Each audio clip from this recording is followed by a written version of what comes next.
Hello, this video is part 2 in my 2-part series on removing a giant conifer.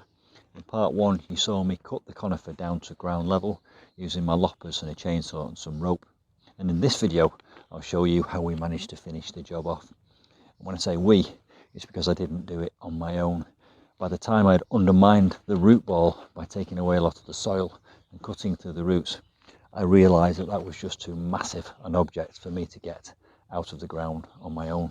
Happily, our wonderful next door neighbours own a tractor, a 1953 David Brown 25, and it's still going strong. So we called in the cavalry, and with a lot of thanks to Mark and Lesley next door, this is what happened next.